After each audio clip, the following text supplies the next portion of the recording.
What's up YouTube, this is AfroJoeTCG, and today I want to show you guys the Eidolon Blue Eyes deck, or the Invoked Blue Eyes, that I've working on over the past few days. This is a build that I think that has a lot of potential for the upcoming format, considering that it's one of the very few decks that can spam Merkaba, the Eidolon Beast, consistently, and on top of that, it has access to the Amorphous Goliath lock. And putting the advantage even further, you even have the ability to play on your own, as you're not entirely reliant on the Eidolon engine for plays. So without further ado, let's get started with the deck. So the deck has the one Amorphous Goliath and the one Archbrave Dragon for the Goliath lock. In case you guys don't know what the Goliath lock is, essentially you use Dark Matter Dragon in order to send Archbrave, Amorphous Goliath, and any other dragon from your deck to your graveyard, and during your opponent's standby phase, you would then use Archbrave's effect to resurrect Amorphous Goliath to your side of the field, and while this card's face up, neither player can special summon monsters from their extra deck. So combine this with Merkaba, and your opponent's going to have a pretty hard time making plays. The triple Blue Eyes White Dragon, the triple alternative, and the double Dragon Spirit of White for the big beaters of the Blue Eyes lineup. This is pretty much standard. You have the 2 Whitestone of Ancients and the 1 Whitestone of Legend.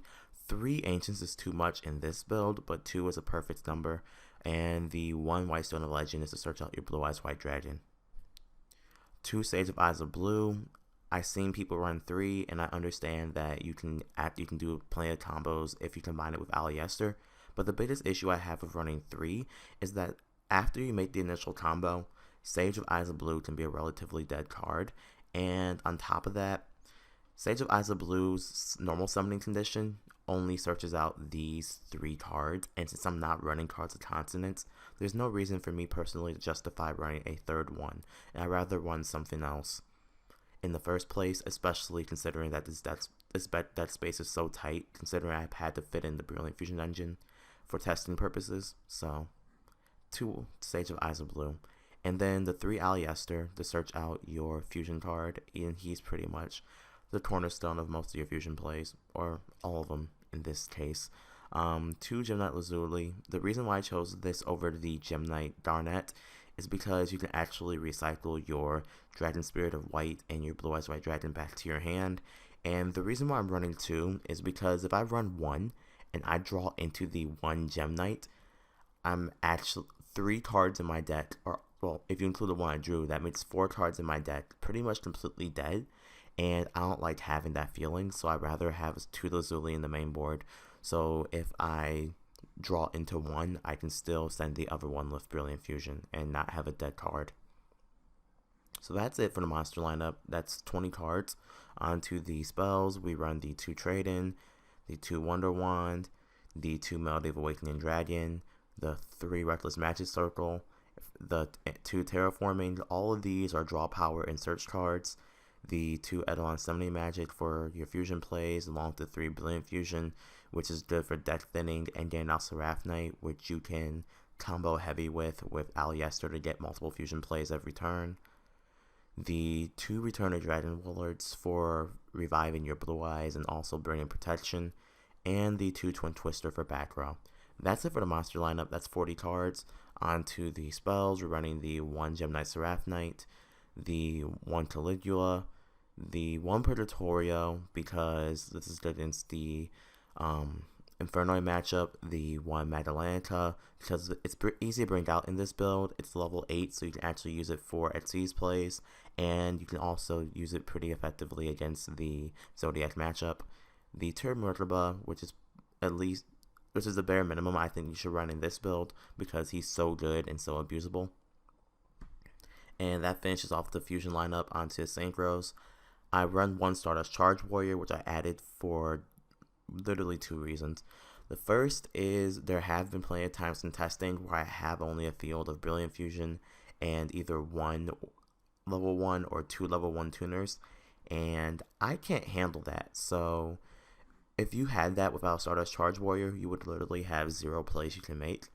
But with Stardust Charge Warrior, I can at least make a Synchro Summon, draw a card, and if it's an Aleister, then I can make a play from there. If it's not, I can just use my 2nd level 1 to Synchro Summon into Black Rose Moonlight, and at least have a Moonlight on board instead of having just a 0/0 monster that can do pretty much nothing against my opponent.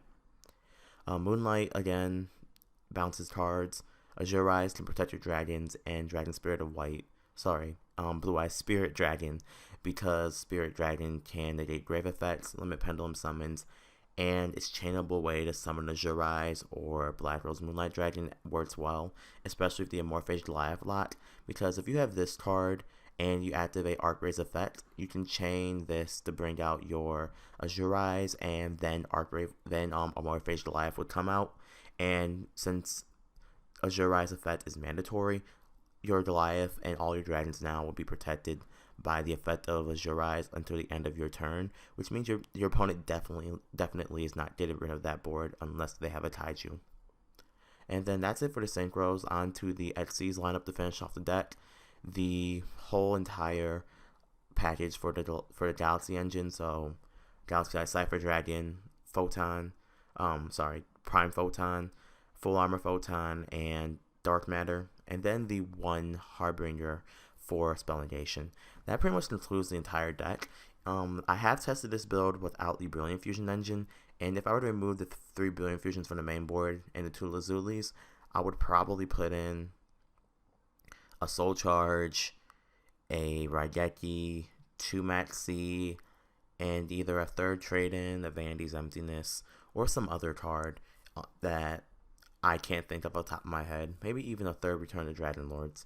Anyway, so that concludes the whole entire deck build. Remember to rate, comment, and subscribe. If you liked the build, give it a thumbs up. If you didn't like it, give it a thumbs down.